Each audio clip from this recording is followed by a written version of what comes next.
Hello, friends. How's it going? Hello, Mohammed. Konnichiwa. Wrong language. I'm kidding. Your name is in Korean.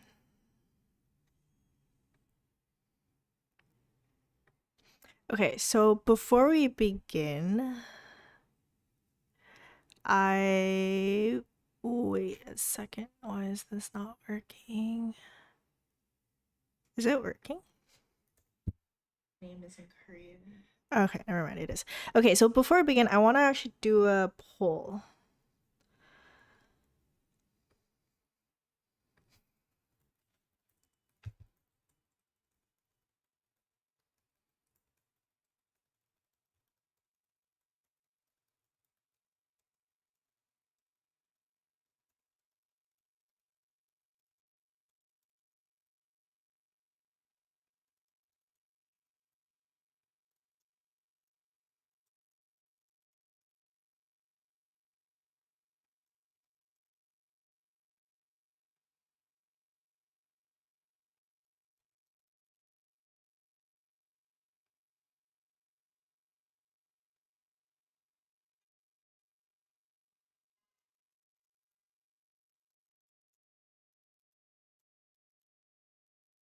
Okay. Can you guys do this poll? My internet is really slow today. Is that what the problem is? What? Is it not loading? Okay, good. So here's the poll. If you're job hunting at the moment, what position are you going for? Hey, Amber. Hello. Hey, Andrew. Hello, friends. Thank you so much for joining. The reason why I am asking this question, so I kind of want to give you like the inspiration behind this live stream. I was recently talking to one of my friends, who's a recruiter, and you know, recruiters, they have their own recruiting people network.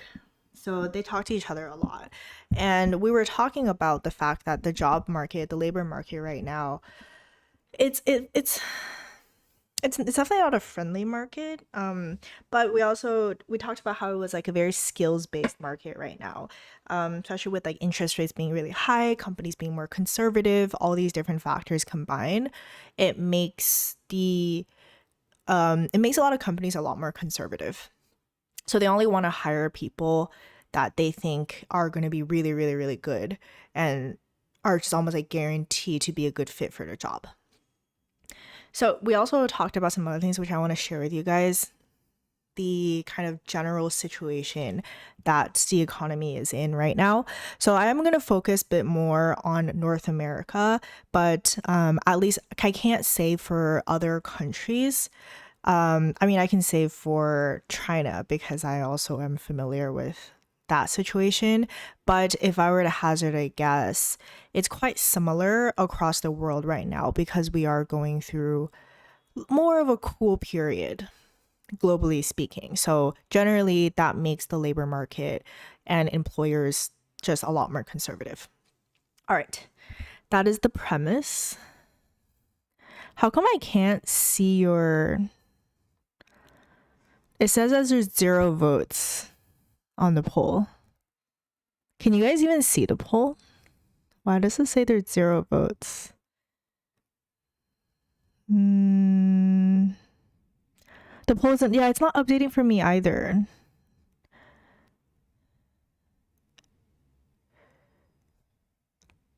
It's almost similar for all the countries. Yeah, but I have like some statistics I want to share with you guys, which are based in mostly in the US, or a couple that cover Canada. So I just want to like make that premise. Poll got error. Really? Okay, let me try taking it down. Let me just do it again. Sorry guys, I don't know what's up. Yeah, let me start a poll. Okay, so entry level, mid-career.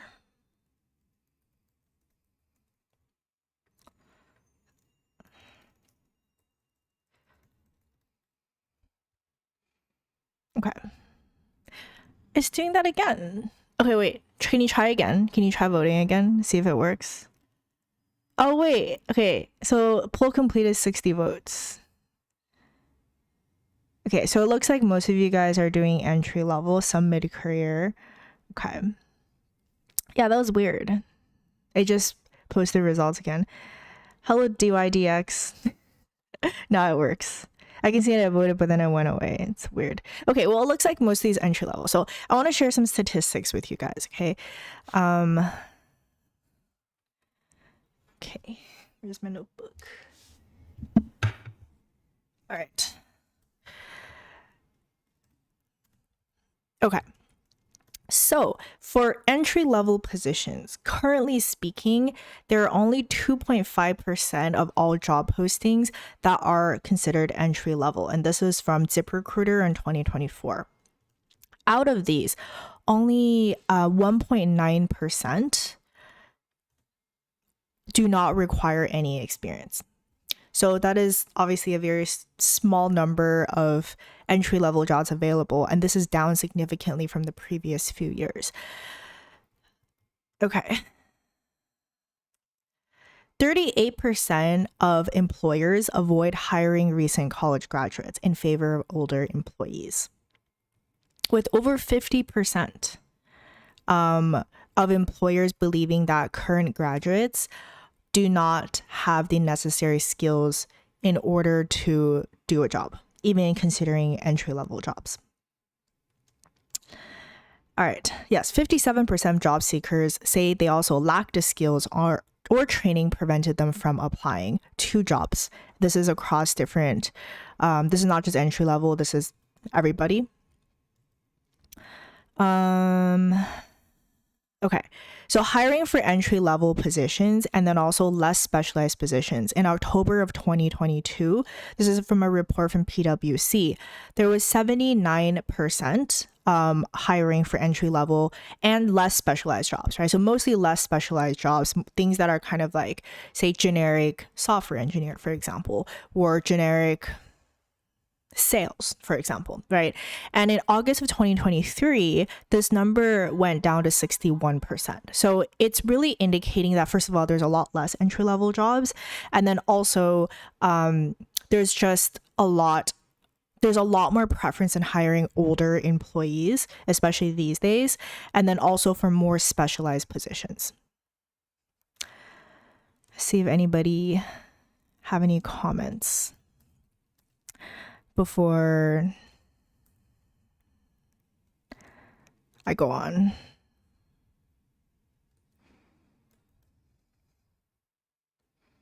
What if you're pivoting mid-career? So I would consider that still mid-career. Yeah, I wouldn't, if you have any job experience, even if it's unrelated, I don't consider that to be entry level. I would still consider that to be mid-career.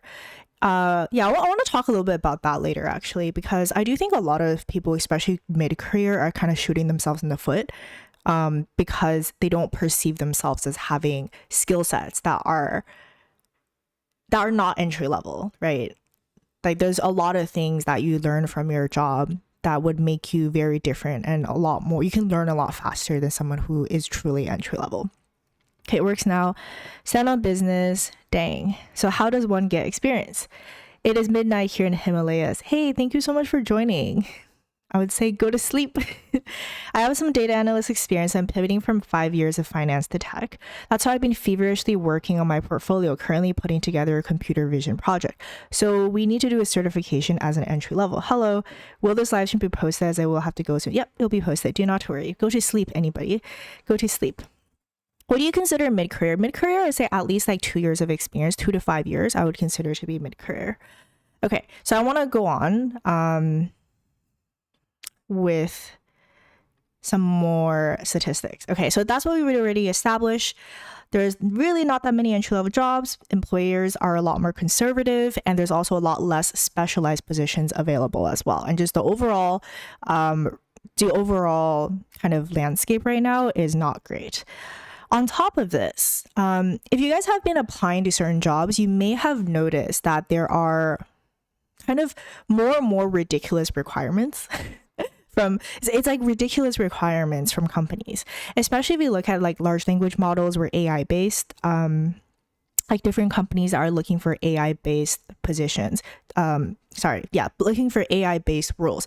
And I'm saying not really for tech companies, but say like a law firm that's looking for someone who does like streamlining their contracts or something like that, right?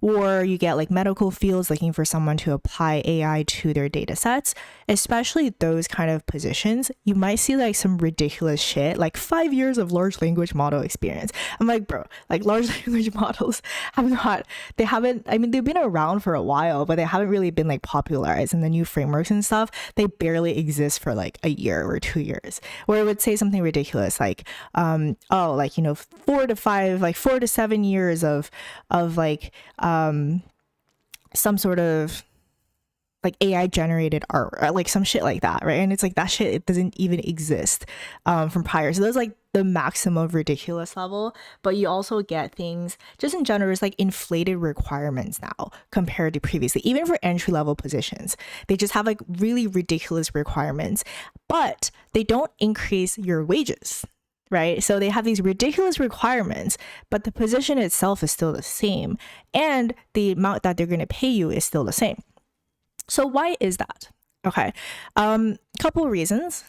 The first reason is that a lot of companies, the layoffs are affecting human resource officers the most. And this includes very big tech companies like Google, like Meta, Apple, all of these, and across the country, probably across the world as well. There's just huge layoffs of human resource people. So the recruiters, people who are the ones actively recruiting, because these companies are like, oh, like we don't need recruiters anymore. We'll just hire directly, because they kind of perceive that as an expense. So what ends up happening is that you get line managers, which is managers of certain teams. So they're like, okay, you guys, you manager people, why don't you go hire people directly? And as like a manager, you're not actually like an HR professional. So you kind of want to go more towards the conservative side. So you might just be like, like I'm hiring a software engineer. Well, like, could it have been an entry level position? Like, yeah, probably. But just to be safe, I'm going to put like 3 to 5 years of experience, right? Or like something like that, because they want to be more conservative and when they're hiring someone. So that's one of the reasons why it's getting ridiculous. See if there's anybody have any comments about that. Oh, thank you so much, Erkin. Did you forget your face oil bath today? I certainly did. Well, thank you for the super chat, I think that is. And I guess to answer your question, no, I actually didn't. I did my normal skincare routine. Maybe I'm just less oily than usual today. Okay, let me try to remember where I was going at. Oh my god, I just like lost my train of thought. What was I saying? Yes. So right. So people firing HR people, right? Which is not great. Because then it's like, what should we put? And oh yeah, and then there's the other reason is there's like a statistic over here. Let me try to find it. 83% of chief human resource officers said they more often hire talent with specialized skills now. So 54% of recruiters said quality of hire would be their top priority, and they care a lot more about credentials and education. 79% of workers and hiring managers, this is from a report by Robert Half in 2023, 79% of workers and hiring managers said skills, experience, and past accomplishments are more valuable than credentials and education. So that's why there's like so much specification on the skills that are required, and they don't really care as much about like education and credentials. Yes, so that is why. Let's see if anybody has any comments. If I ever worked in tech before, could I try to do freelance? Okay, let's talk about, the answer is yes, because you don't really need to work in tech to do freelancing. Freelancing is not like an exclusive tech situation. 5+ years of LangChain, right? No one has 5 years in that unless you've been in active. Exactly, right? And you're not paying, like if you're gonna pay that certain amount and then you're like, oh, like you need 5 years of large language model experience. Most people don't even know about large language models and things like that just in the past, before the past couple of years. unless you're in academia. But if you're in academia, are you really going to be paid $20 an hour? Probably not. Haven't transformers only existed since 2017? There's been there's been a lot of progression in large language models just in very recent years. Like, it's been around a lot, but people who are hiring for these positions, especially these line managers, right? They're just like, oh, I don't know, like, let's just put like a bunch of big numbers because hopefully that makes the quality of the hire better. It's like their logic. And then they're like, oh, like, how come I can't find a good applicant? HR is the worst job ever. Does it help your chance of success when you're an attractive Asian woman? I don't know. I have never done an A/B test of this before.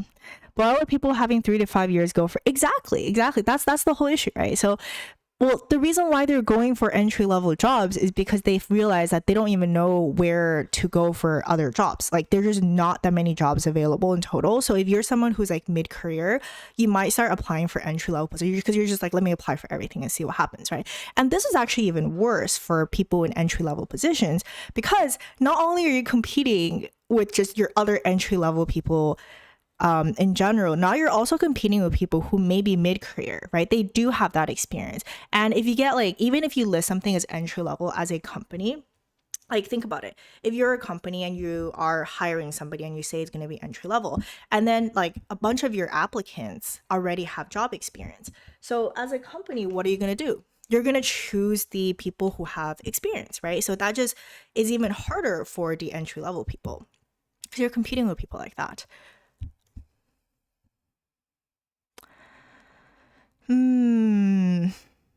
Isekai anime recommendation for this weekend? I don't know. I can't think of one. It's not Isekai, but I've been watching this anime called Bartender, which is very good. Highly recommend. No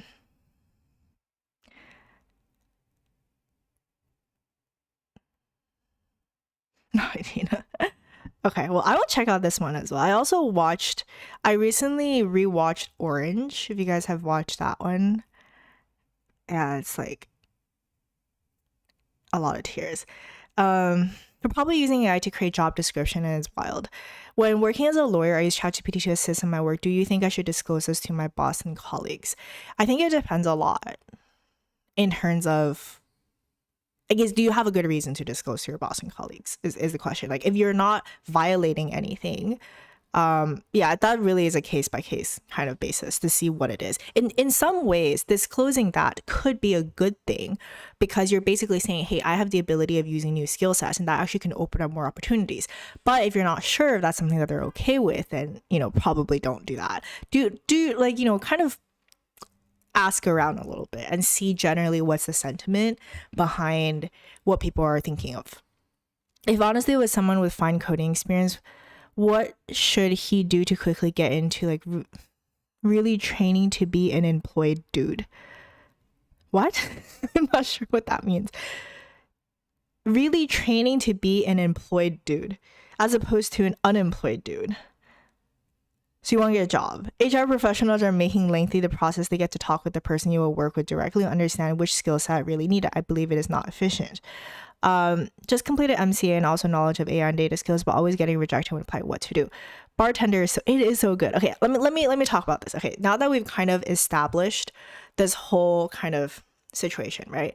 What is currently happening? I want to talk about what to do knowing this information. I think that's also why I spend like 22 minutes talking about the current state of affairs. It's very important for you to understand what kind of labor market is currently happening. Because if you don't, you're just like blindly applying to 1,000 jobs. You get so many people being like, I applied to 1,000 jobs. And then like, how come I still didn't get a job? It's because you didn't understand what it is that people are looking for. Right? You don't understand what the job market is. You don't understand your competition. You don't understand the fact that what it is that HR, or now not having HR, what's going on in your head. It's much better now that you understand. Okay, great. So now you understand. So first of all, master's degree, right? I saw that question. Is a master's important to get a job?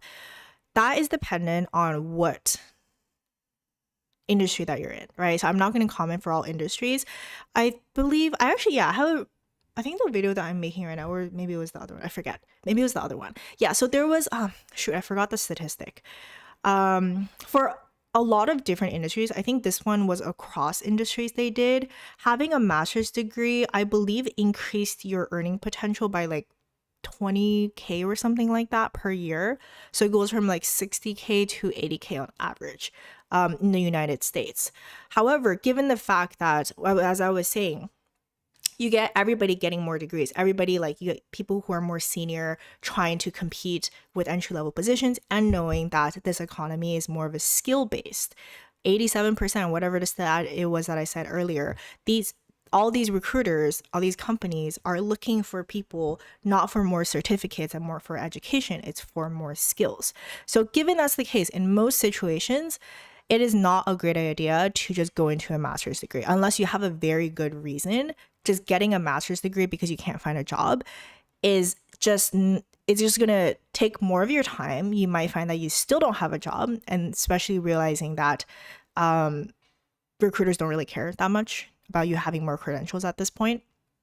Yeah, so in most cases, I would say no, it's not a good idea to go get a job. So, okay, so why do I say AI skills for your resume?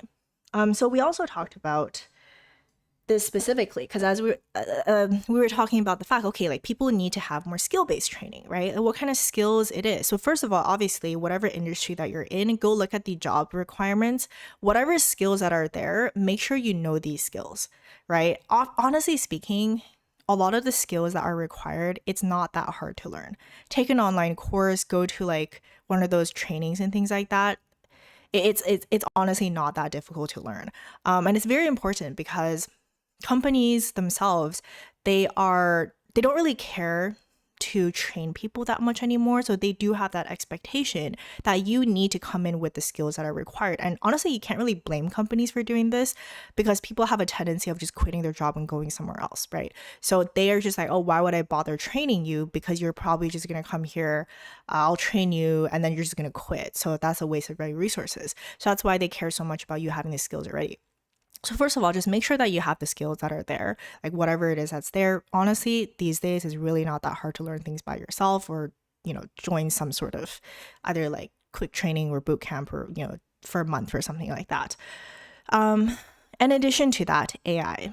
So having AI right now, at least, I can't say in, even like in 6 months, I don't know, in a year, but right now having AI is a really good thing to have on your resume, because it's something that is still not really common, right? Like most people have not learned how to do AI skills yet, even though it may seem like they're like, oh, like AI has been around for a few years now. People that are here, for example, you might be like, oh, like probably everybody knows how to use this. You'll be surprised.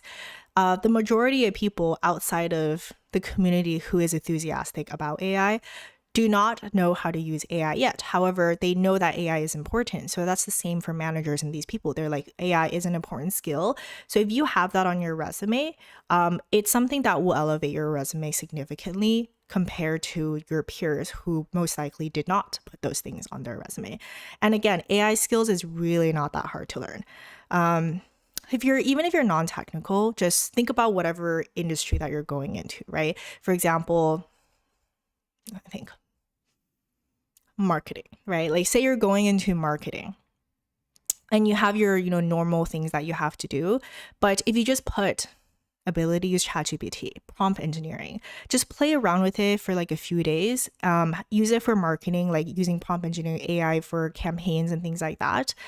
You can also like specialize AI tools, like I think it was like copywriting, there's Jasper, HubSpot AI. Just talk about how you're able to combine AI in order to make it more proficient. You can say by using AI, able to create marketing content like 70% faster than not using it, for example. And actually go do this, right? Actually have a portfolio, show the evidence that you can in fact do these things. These are things that are going to make you stand out a lot more because it's in-demand skill and not that many people have it. So obviously there's a lot of other skills it is that you can be learning in order to stand out. But AI is just one of those things that almost across any different industry right now, just having those skills will be beneficial for you. Obviously, if you're in the more like technical field, being able to just fiddle around a little bit, go over the weekend, build something using just AI and APIs, do some fine tuning, do some RAG.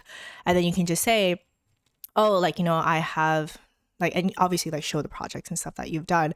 You have the ability of doing these things. How to integrate large language models into a product, right? Something like that. And that's going to make you stand out a lot more. I was also looking at roles that were available. I'm going to show you guys some of this. I was just on LinkedIn looking at stuff. And the way that I thought about it is, what are the jobs that AI is very good at doing? And then I just thought about AI plus that specific job. For example, writing, right? It's something that obviously large language models are very good at doing, writing articles and stuff. So I was AI writer. And then you can see that there's a lot of technical writing, blah, blah, blah, AI content writer, technical writing, blah, blah, blah, blah, blah, all these different things. I don't know why they're all technical writers. Technical content developer, AI content writer. So these are all things. Oh, 9 school alumni work here. Data annotation. Okay, I don't know this company. Anyways, so if you think about that, whatever field it is or something that that AI is good at, just write AI in front of it, and you'll find that there's probably a lot more roles that are there that you can be doing. And even if science writer, content curation, yeah, I don't know, something like this, right? I think I was looking previously. I also saw was AI ambassador for healthcare, something like that. That was about using data in order to drive insights. You having data using AI to drive insights about something. I don't know.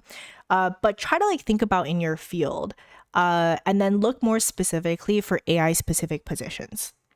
I think that's something that is really good for you to focus on. For example, obviously, if you're interested in AI, you don't have to learn AI. You can also be more specialized in something else. Just try your best to be more specialized, because being more specialized is going to put you at a huge advantage over other people, because there's so many entry level and just generalized people. And being specialized doesn't mean that you need to get a job to be specialized, by the way. You can just you yourself can go learn the skills that will make you more specialized for a certain position. People make that mistake where they're let me apply to 1,000 jobs and hope that one of them sticks, right? When in fact, it's a lot smarter if you have a very specialized skill set in which you are just the best candidate for that because you have that specialized skill set. Maybe you just apply to 10 jobs because there's only 10 postings for something, but you will be the best candidate for that because you have the exact skills that they're looking for. Okay, so now you might be asking okay, that's great. What else can I do on top of that? We also talk about this, another thing that you can do is just look into freelancing. Remember how I was saying the best way, what they care about the most is having job experience or similar experiences in a field.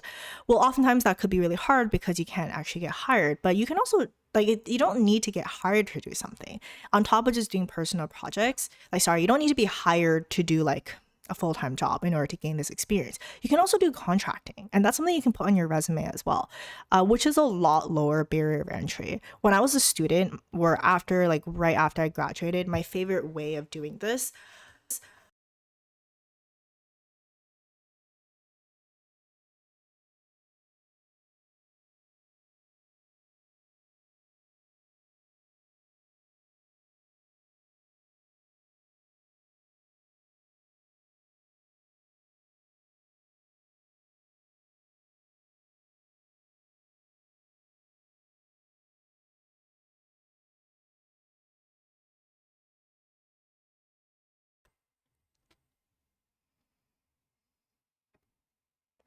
so okay, let me see any comments or thoughts.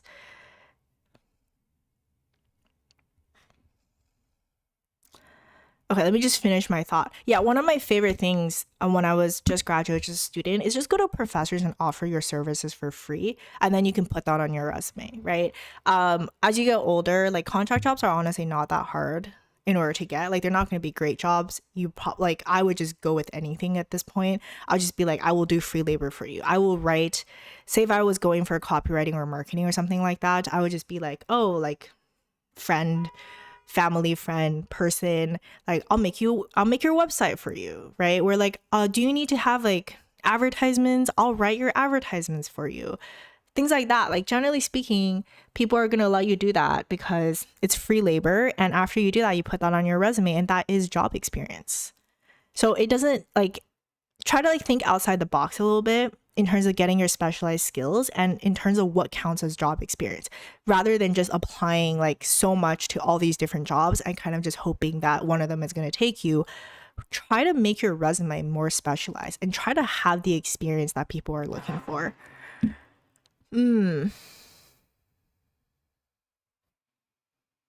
People switched to this job during COVID times. I worked as a freelancer for 12 years evaluating AI content. Since 2 years, the market got saturated and payment went south. That's true. It's like driving Lyft or Uber, right? Like over time, people are going to start, things do get saturated. That's very much true. But at that point, it also means if you're seeing the writing on the wall on something, it means that it's about time that you start upskilling and going for something else. It like that really is just the way that things are, right? But for a lot of like AI plus some other industry, that is something that is currently not yet saturated, and it's not a bad idea. It's actually a very good idea to jump on that trend. At some point, is it going to get saturated? Yeah, it will get saturated. That's just how things are, but that's like, you know, in a couple years, something like that. But why are there so many mid-level job seekers unemployed? It's the same issue. There's just less jobs available right now. And then these mid-level job seekers, they're applying for entry-level positions, but then they don't want to take the entry-level positions. They're like, why the hell do I have to go for an entry-level position, right? And from a company's perspective, they don't want to take a risk. So they would just like hire someone who is mid-level for an entry-level position, in which they're getting paid a lot less. If you're a middle manager as well, unfortunately, like middle managers are one of the first people to get fired, and it's very hard for you to get another job because companies need to pay you more, and you don't directly contribute towards, like, you're not an individual contributor. So you manage people, but you don't directly contribute to whatever it is that the work is doing, right? So that's also why it's very difficult for mid-level managers, especially. House Husband and Netflix. Oh yeah, I did watch that. I want to ask more about my shiny face. Resume filling by free labor doesn't work in my country. They demand proof by social security and health insurance records. You get health insurance for contract work, really? And social security and health insurance records for contract work? Okay. Well, I don't know which country it is that you're coming from, so I can't comment on that. I mean, what if really social security for, and why would they be providing you health insurance if it's a contract job? Like, I would hire contractors and then it's there on them in order to do their own health insurance and like whatever it is. You can also just be like, hey, I'll build your website for like $50, you know, charge a little bit, but it doesn't need to be very expensive to do something like that, right? I think there's just a lot of ways that you can gain experience that maybe you're not thinking of. I can't comment directly in your situation, of course. Do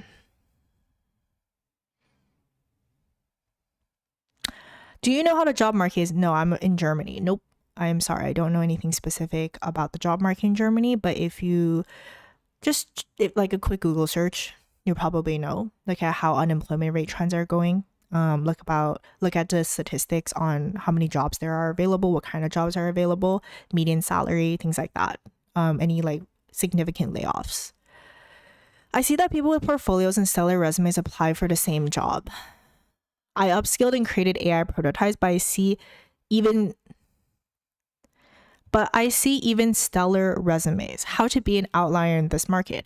Like I was saying earlier, be more specialized, right? You just really need to be more specialized and be a really good fit for a specific job. Don't try to be an all-rounder. This is not the economy right now to be an all-rounder kind of person. Yeah. And another thing, this is also why I suggest like freelancing and things like that, because it is a gig economy right now, which means a lot of places would much rather hire a contractor. I mean, me personally as well. Like I've changed people to full time, but to be conservative, I hire contractors first, right? And that's the thought process of most companies right now, especially even if you're like a funded company, because interest rates are so high. Like people are just being super conservative. VCs aren't really giving out that much money right now. It's a lot safer because as a contractor, I don't have to pay unemployment benefits. This is just the truth, right? Like I don't have to pay unemployment benefits where whatever it is, like if I fire someone, there's no severance package. I don't have to deal with people's healthcare insurance. I don't have to deal with any of these things. So why would I not hire someone first as a contractor? And if they're good, I would take that risk to hire them on. So that's why starting off as a contractor isn't necessarily a bad thing. You get more specialized skill sets, and who knows, like if you actually do a good job, that could lead to something else, or you can just realize that you like freelancing and then you become more of like a professional career freelancer, if you will. There's a lot more contracting jobs available than there are full-time positions. Obviously, visa situations, blah blah blah, like these things do come into play, but assuming you don't have these issues, it is a very good thing to start considering. And especially for contract jobs, it's a lot easier to go through a network as opposed to just like applying a bunch of contract jobs right now. It's a lot easier to go through a network and you can like learn these skills. Like I genuinely think most skills out there, you don't need to wait for someone to teach you these skills. It's really not that hard to learn. Assuming that it's like some sort of white collar skill. 70% of workers lie on resume. New study shows. I mean, I wouldn't be surprised if that is the case. But the thing is, like, if you lie on a resume, to be fair, I have hired people in which I clearly knew they were lying on their resume. But the reason why I'm okay with that, again, I'm not going to comment about the moral implications. The reason I'm okay with that is because they will learn, if they actually get the job, they will learn those skills. Also, like, why do you even need to lie on your resume? Say you're going to have, if you know that you need like SQL skills or something, let's just go learn the skill and then put on your resume. Like, right? Like, do people like, you can be like intermediate at SQL, maybe you're a beginner at SQL. If that counts as lying, I honestly think that's fine. Because if you actually realize that you're in the last rounds, just freaking go learn it ASAP and you'll be fine. I see that people with portfolios, okay, I already read that one. What was Amber's idea? If you can automate a certain process within your current job using AI, that's a good way of generating work experience that could be used to elevate yourself to a better paying position. Yes, absolutely. If you're already in a current job, and then yeah, that's one of my favorite things. If you currently already have a job, just doing things outside of what you normally do, whether that be data, engineering, or AI skills, then you can say you did these things in your current job, and then that allows you to either like laterally transfer or just go up in the current job that you're in, the current company that you're in as well. There's just a lot of things that you can do in order to be more specialized. This is going to sound kind of harsh, but for the majority of people that I talk to, if I just talk to them for long enough, they will start realizing, and I will start realizing as well, that did you really do everything you can in order to stand out? The honest answer is probably no. And then if you're telling me that you have done all of the above, right, I would find it very hard to believe that you were not able to learn anything.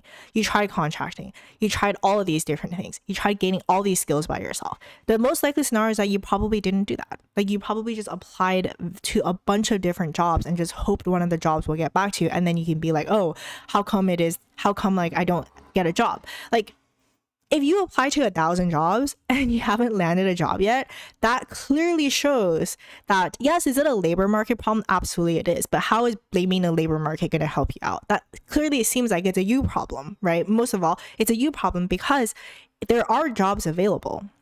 It is very difficult, and it's not because of you being lazy. And like, I'm going to acknowledge all of these things, but that means that you need to try harder, not by just like intelligently harder, not just like casting out more resumes. Insanity is doing the same thing over and over again and expecting different results, right? If you apply to 1,000 jobs and it's the same consequence, if you just keep on doing that, that's probably not going to help. So go and take a hard look at your resume, the kind of person you are. Are you just a generalized entry-level person? Why should someone hire you right now? They're not going to. So make yourself a better candidate and then try again. Still doesn't work, not specialized enough, more contracting, right? And if you really do these things, you will find that there's a lot of doors that will open up to you. Even when I am like hiring for contractors and stuff, like I was hiring an editor and these different things. I was also hiring contractors who are engineers. I look at people's resumes that are coming in and I'm just like, did you even read what the position is? Like, did you even do any sort of understanding of what the skills are required? Some of these skill sets that I'm asking for, it's like you literally could have learned that in like 2 days and then you could have written on your resume, but you didn't. Like, you know, like the average quality of most applicants for a specific position is honestly pretty shit. Like I can pretty confidently say that. Just so little effort. Just having like a little bit more effort into doing something, you would stand out so much in the crowd. Yeah, like in order to be just, because you know, things you don't even need to be like 2 times better than everybody else. Even if you're like 1% better than the rest of the applicants, then you're going to be in a better position, right? So just make that 1% more effort in order to make yourself more qualified. I was also like hiring somebody in marketing, and this was like coming through a referral as well. Like this was one of those things where like like there's a lot more like involved with this. But one of the first things that I noticed was going for marketing, knowing that I run a creator business, right? Coming in and having no acknowledgement on the marketing plan that has to do with creator businesses. That's just not a smart idea, right? Like coming in and having something written as purely like SEO based. Like, do I think SEO is important? Yes, absolutely. I think it's important. But if you're applying for a position, knowing that the company you're applying for is a creator based business, that's where most of the marketing is going from. Why would you not acknowledge the fact that, like, even if you just write that down, continue creator based stuff? Because writing that one line would have indicated to me that you actually paid attention to the company that you're applying for, right? Like one line, it would have elevated your application so much more. And it kind of just baffles me. And it's not like I keep that hidden. It's not like you didn't know that. You know, you probably knew that. You just didn't think to incorporate something like that. The other person who's reading your resume cares a lot about these kinds of things. They care a lot about you caring. So just care a little bit more. What else was I hiring for?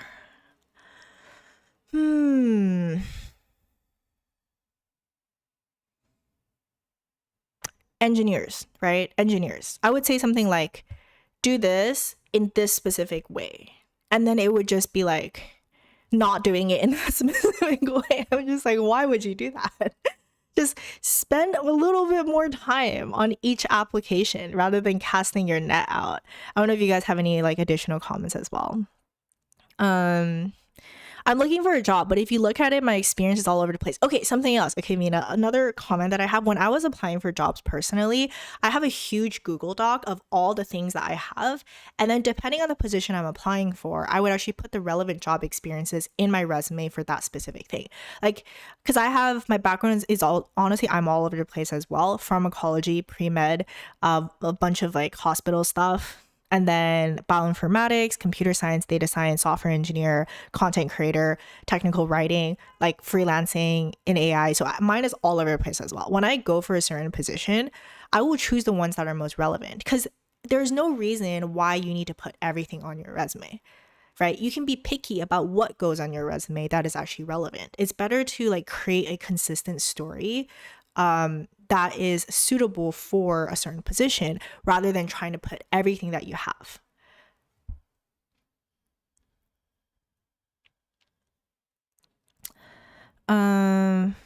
Anything counts as job experience. You just need to listen, tailor it correctly. Work for finance as a pet insurance agency, but was doing tech writing for an IT department. I would count that as AI.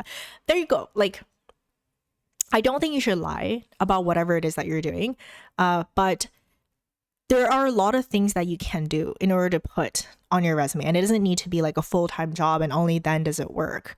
Like, for example, part of the Lonely Octopus cohort, we have 2 to 4 week freelancing opportunities, right? Like working on a real company project, that absolutely counts as experience because you're working for a certain company in order to do something that they will be using, hopefully, in their product, assuming you do a good job in their product, and you'll get a reference letter for that. It's a 1 month, like 2 weeks, maximum 1 month, usually 2-week dedication, but that is something that will count towards your job experience. There's a lot of opportunities to do something like that.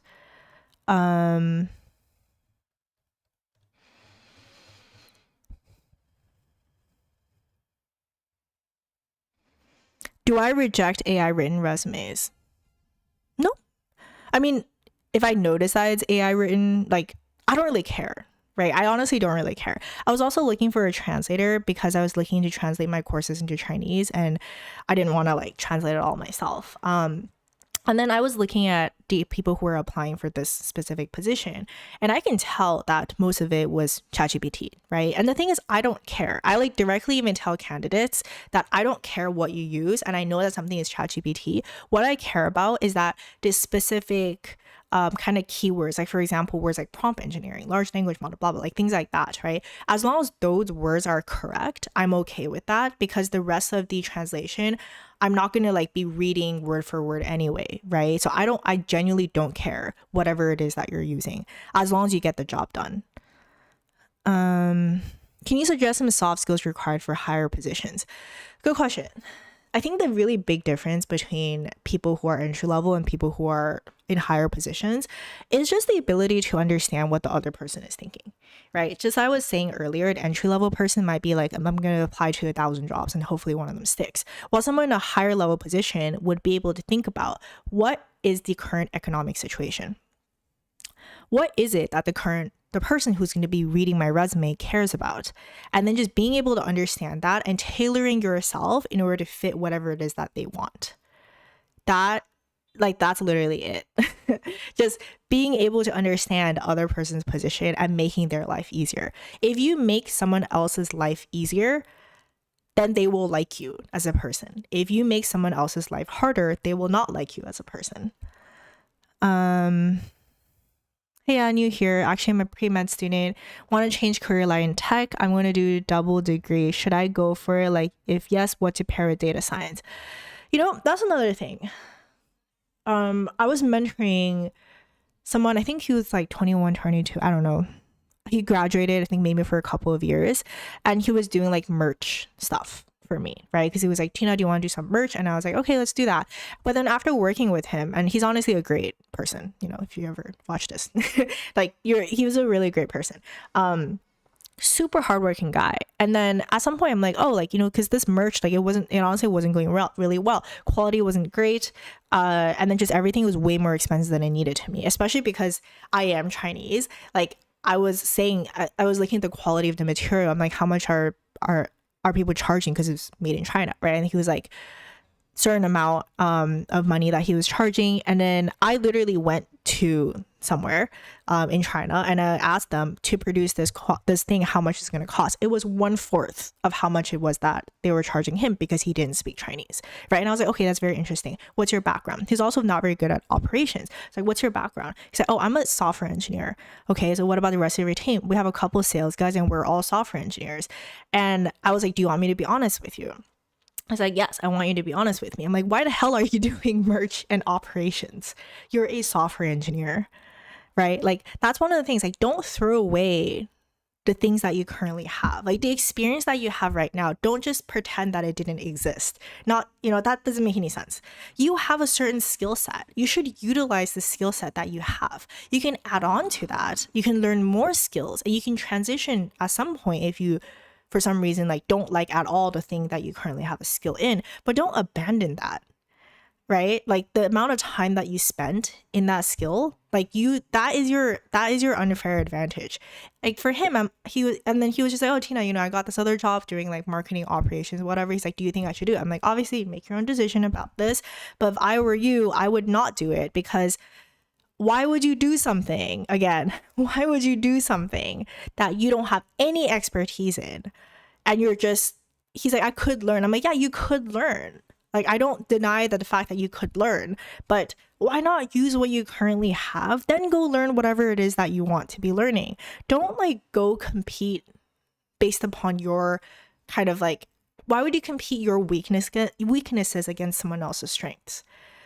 So yes, to answer your question, I think you can do data science, but why not go into bioinformatics? Like when I was trying to transition from pharmacology, which is the study of drugs, into computer science, did I try to go for like computer science, software engineering jobs? Yeah, I did try to that as well. Nobody will hire me. Why would they hire me? I don't have the right credentials. But I went for bioinformatics, right? I like teach myself how to code. And then I did that. And then that made me someone who's very useful for bioinformatics. Did I stay in bioinformatics after? No, I don't. But I consider that like a very pivotal moment for me because had a much better chance of landing a job in bioinformatics given the fact that I learned how to code and I have a pharmacology background, as opposed to going for something that's completely outside of what I currently know. Again, put yourself in the shoes of the person who you are like that you want to be hired by, right? Put yourself, or if you're a contractor or whatever, just put yourself in your client's shoes and just think to yourself, what is this person looking for? How do I become the person that they're looking for? If there's no way you can become the person that they're looking for, then you're probably looking for the wrong thing. This is a very good exercise. Don't focus so much on you, focus on the other person. Especially in this kind of labor market, focusing on just what you want to do is not going to get you far in life right now.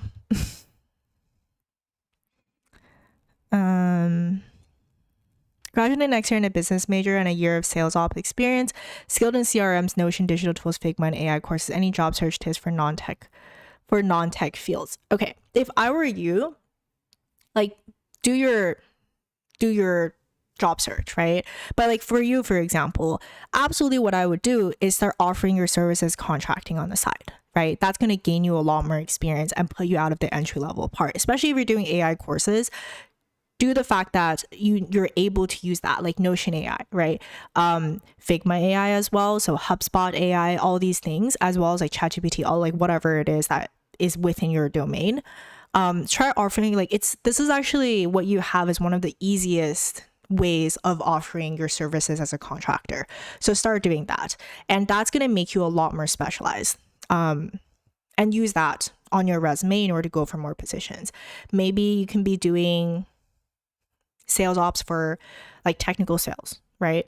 Something like that. Technical sales for sales for an AI company. I'm just thinking like, I don't know what kind of sales operations, influencer marketing. I'm just kind of thinking at the top of my head right now. But look at those specific things that require that specific skill set, and then just learn those skill sets, do contracting, gain the experience, and that's going to help you so much rather than just be like business major, 1 year of sales ops experience. Does that make sense? I don't know what else it is, like Notion, digital tools, Figma. Yeah, of course, I am not in sales ops, so I can't say like what else it is that you should be doing or what exactly are the roles, but I'm sure that there are very specialized roles in your field as well. Like similar for writers, for example, like you can have very specific types of writing, like technical writing. I'm sure there's the same for sales ops. Hey Tina, I don't agree with everything you're saying. I've applied for thousands of gigs and I'm more qualified than many people who interviewed me. I just have limited corporate experience. Okay, so if you applied for thousands of gigs and if you're truly more qualified than many people who interviewed me, I just have limited corporate experience. I don't know additional information from you, but I would argue that if you truly applied for thousands of gigs and you're more qualified than many people who interviewed you, then there's clearly something else that's wrong. Like, I don't know what it is. I just have limited corporate experience. Is that an assumption? Or is that the truth? If that somebody has told you? most people don't give you feedback, but if you apply for thousands of gigs, I'm sure that somebody out there would have given you feedback. Or you could have just asked that person while they're interviewing you, how is it that you feel about me right now? It's totally fine if you feel like I'm not a good fit. I just want your honest opinion about what it is that you think about me. If you applied for gig jobs, like if you've done contracting and they're just like, no, you just need corporate experience. I don't know. I don't agree with you, but I also don't have enough knowledge of your current situation. But if you told me you apply for thousands of gigs and you're more qualified than people who are interviewing you, but the only reason is because you have limited corporate experience, I would seriously doubt that. I feel like there's other factors that are playing a part in this. And most places don't require you to have corporate experience. Like you can work your way up. You can start as a contractor. You can start working at a startup to a medium-sized company, medium to a corporate company, medium to a large company. I've never really heard a recruiter say like, I'm not going to hire this person because they worked at a medium company instead of a large company.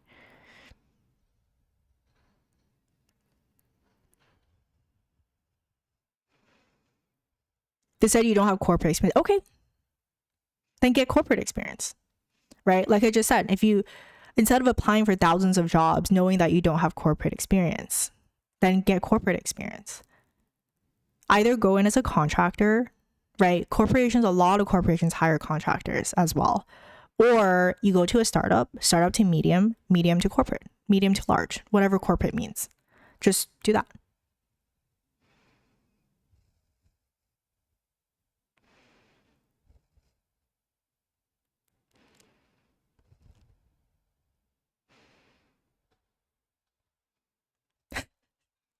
C Corp Alpha. Thank you for the super chat. I appreciate it. With a kind tall gentleman. I'm your age and semi-retired, home paid off. That's an interesting way of putting it. Thank you for the offer. I appreciate it.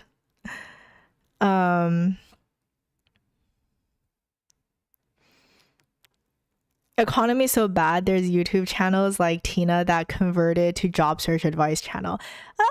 To be fair, in the past 4 years, I've always been in the career space. If you look at my first 3 videos, they were literally talking about software engineering career versus data science career. I talked about my master's degree and I talked about my career advice for people going to data science. So I've honestly always been, I've been talking about careers for like 4 years at this point.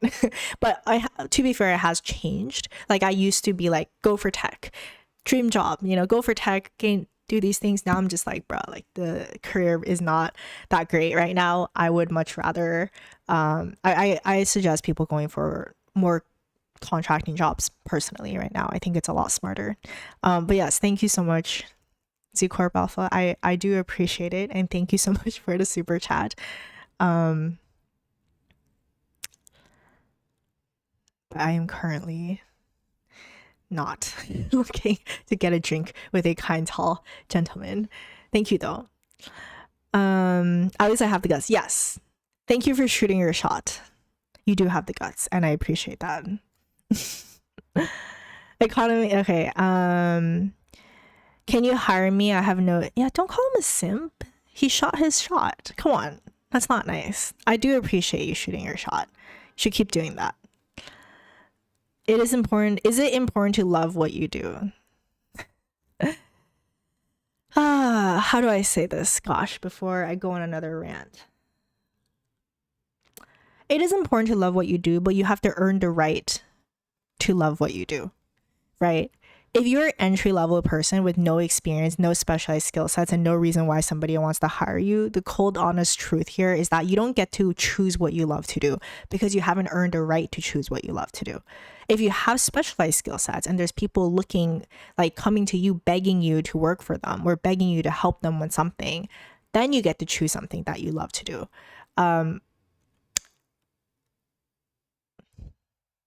Your career is not up to you in the very beginning. It's not about you. When jobs are looking for you, they're not like, what are you passionate about? They don't care what you're passionate about. They care about what can you bring them.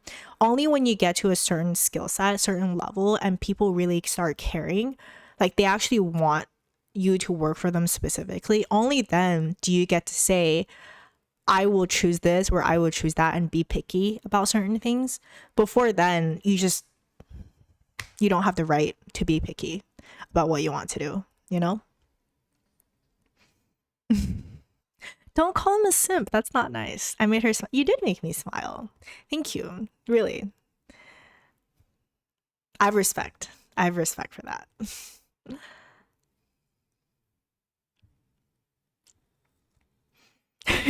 she would be impressed. Hey, you know, I believe in fate. Maybe one day we shall meet. Maybe one day we shall meet. You have really grown since your master's video. Loved your insights on the MCIT program back then. Oh man, you saw that video from way back. Appreciate it.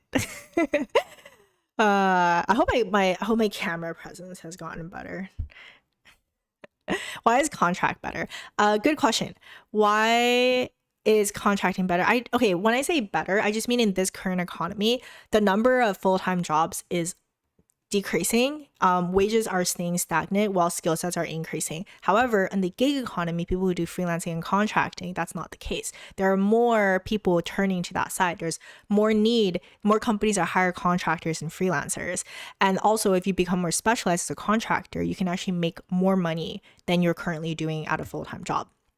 I don't know if I'm going to go in a whole rant about that. Maybe I'll talk about it if someone cares about this. There's just a lot of reasons why going to freelancing, especially in this current economy, you would be able to, it's an advantage. That's what I would say. It's an advantage for a lot of people if you haven't considered doing it.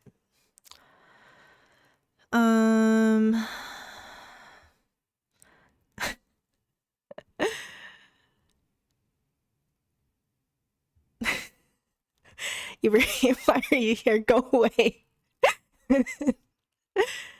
Earn what you love to do. I'm sorry if that sounded really harsh when I said earn what you love to do. I don't mean it to be harsh in any way. Like, I just genuinely mean you don't get to choose what you love to do and be like, I want to do this because I'm passionate about it. Why would someone hire you to do the thing you're passionate about if you don't deserve to be hired, right? So make your case first. Be someone who deserves it first. Then do what you love. Like, choose. Then you can be as picky as you want. Like, if you are so specialized, like, to the point in which there's like 100 people wanting you to help them with something, you can be as picky as you want. You can be like, I don't want to work on any of this unless you pay me like this amount and you give me these benefits and you can do all these things for me. And the thing is, like, they're gonna do that because they want you, right? But you can't complain about this if they don't care, because if you don't have the right skill set, like, why would somebody care? People, you know, there's nice people out there, but in the end, when they're hiring you, they're not hiring it for your sake, they're hiring it for their sake.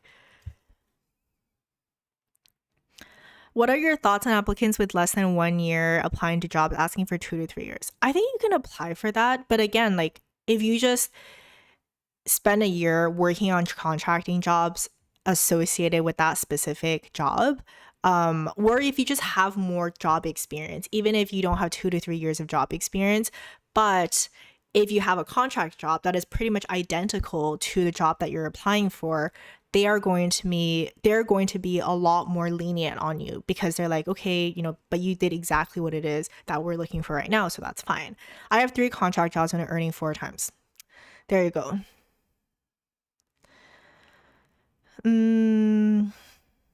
Health insurance is tough with freelancing. I think that's fair. That is fair. So if you're in the US, actually no, I think in the US okay, because I'm not American, so I don't have US health insurance, but I've heard that there are a lot of options out there for health insurance. And just given the fact that for most places, since corporate tax is so much lower, plus your tax on profit, the amount that you're paying for health insurance is going to be far less than how much money you would be losing just through your taxes. At least that's my understanding.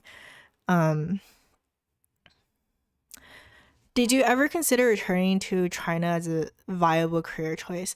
No, not really. I honestly don't see myself going back to corporate, or yeah, like, I just don't really see myself Like if I ever, knock on wood, the only reason why I would say like be applying to kind of a generalized position as opposed to doing contracting would be if I just like become homeless, or knock on wood, something like I would have to be forced into that situation, I think.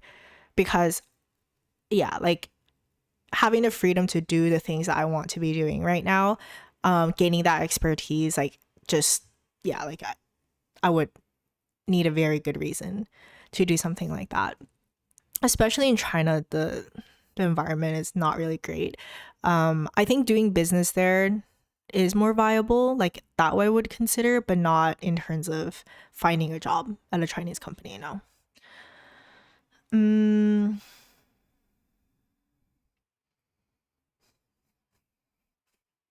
just gonna ignore that. All right, I'm gonna leave in 2 minutes. Yes, a China, because there's fortune. Guys, it's pretty funny though. I mean, technically, there's the Republic of China and People's Republic of China, but I am not getting into that debate here. I like what you said about applying your previous skill in your resume. I never thought about that. I'm an 8 years skill on mobile technician. I should start adding it when applying for a developer's job. Absolutely, right? And then if you can find a developer job that combines mobile technician and then apply for a company like a mobile company, I don't know what kind of mobile company there's, like AT&T, I don't know, something like that, that's looking for a developer, then you'll be a really great fit for that. There are health insurance for freelancers where you can pay them on a monthly basis. That's what I do. That was my understanding, but I also don't know exactly how that works, so I'm not going to comment on that. But that was my understanding as well. Maybe you can, Buttercup, maybe you can shed some insights about that. Would you consider SQL an important enough skill to specialize in? If you're going for SQL developer or if you're going for a database engineer, like a specialized skill, easiest approach to doing that, go on Glassdoor, go on ZipRecruiter, go on LinkedIn, and then just see if you can find a job in which that is like the main highlight of that job. If that is the case, then it is specialized. You can, my God, I can't talk. Then it means that it's specialized enough. If you're very, very, very good at SQL and you're literally just going to be like a database developer, I would say SQL, you do need to combine that with some other stuff these days. Like just knowing SQL isn't really enough anymore. Like you might probably have to look into data warehousing and things like that as well. Yeah, your camera presence got much better since I specifically searched for the MCIT keyword since I wanted to join the program. It didn't even have 1,000 views. I love the growth. Oh wow, that was from like way back. Thank you so much. Oh my God. How did you start making money on YouTube? How long did it take until it took off? How did you keep the views up? Is it easy now? No, it's not easy now. Especially now when my views are not doing great right now. I actually, every time I panic whenever a video doesn't do well. Like my past video is not doing well and I'm freaking out. The past 3 videos are not doing out, so I'm just like freaking out right now. So no, it is not easy. How did you start making money? So I just started making videos. I think it was around 6 months when I started making money from YouTube. Yeah, 6 months. So I started with AdSense and then I got more people wanting to do sponsorships.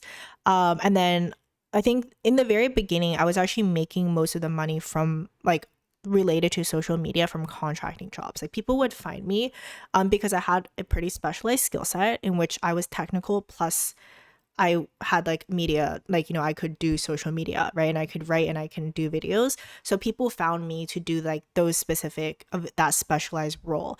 And I made most of my money through contracting and freelancing. And then I started taking more, I started working with companies doing sponsorships and doing ambassadorships. And AdSense for me has never been high though. So I've never really, I do not even close to a living wage just by doing AdSense. I'm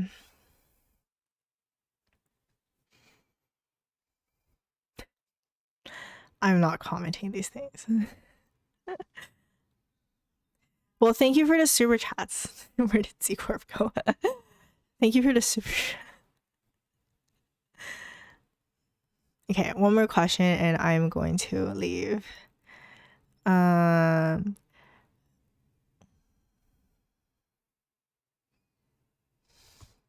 Wait, I ignored you? I didn't mean to ignore you. What did you say? No, I genuinely did not mean to ignore you, Kiara. I genuinely did not. I like literally just don't know what you said. Sorry if I did. Why is the shout? I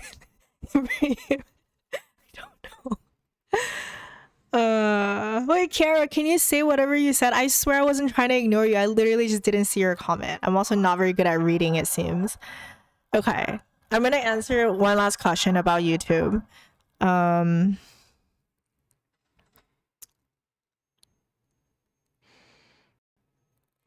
Wait, I want to know Kara's question out because I don't know how to answer that question, given the fact that I don't know what the question is. Okay, I'm going to answer the question. When you started making videos on YouTube, did you already intend to earn from it, or did you start just because? And I think the follow-up question is what was your strategy in figuring out what niche to discuss on your channel? Okay, good question. So when I first started, I did not think to myself, yes, like let me become YouTuber. What I thought to myself was, I think that this is something that I would like to do. I think this is something that I could, like, it would be beneficial. Like, I don't think I thought that carefully in terms of like what exactly would come out of it. I just thought that, oh, like, you know, if I did this, then there could be more opportunities that come out of it. And it was like a creative outlet for me. I've always been the kind of person, like if I just have one thing that I'm supposed to do, like my one job, I would just lose my mind. Because I don't know, like I just can't do like one thing at a time. So when I started working at Meta, I knew that I needed to do something on the side so that I don't lose my mind. So I just chose to do YouTube at that time. With that being said though, it wasn't a hobby. YouTube was never purely a hobby for me. I was not like, let me make whatever kind of video I want. I did intend for it to go somewhere, but I didn't intend for it necessarily to be like my full line of work or anything like that. So when I did decide to do YouTube, I chose to talk about the MCIT program, like my master's program, as my first video. And then I talk about data science and things like that, because I knew that that was where my skill set lies. So that was my strength. And I wanted to use my strength on YouTube, and maybe that would go somewhere. Like, for example, I have a lot of other interests as well. Like, I could have made a channel about, I don't know, reviewing books. I like books, right? Where I could have made a channel about me like talking about anime. I also very much like anime. Where like just like eating and travel, like things like that. But I didn't choose that because I did not have a particular specialization in that area. Like I knew that wasn't one of my strengths. And just given like everybody else that's in that niche, I don't have an advantage. But if I chose on the technical side, data science, computer science, software engineering, I knew that I had an advantage. So that's why I chose the niche that I would be in. And over time, you know, even now, like I'm still trying to figure out where it is that I want to take my channel, because like honestly my views have been decreasing substantially over the past year or so, and I understand that. So I've been experimenting a lot more in terms of like just thinking to myself, where else can I deliver value? Like how can I contribute and do something in which other people cannot deliver value on? So I'm still experimenting with that, and that's one of my goals. I think I said that in a couple videos back. Like, as it sounds like a really, really crazy goal, but I just love YouTube. I love creating content. My dream would be able to get an average of 1 million views per video. Like, it's a crazy goal, but that's going to be my dream. And I know in order to do that, it's going to be a significant amount of effort, and I still need to figure out what exactly can I provide to people that other people cannot. But it's going to be a journey. Maybe one day, looking back, I would be able to say, yes, I did it. All right, I'm gonna go. Thank you all so much for joining. Interesting chat today. I'll see you guys next week.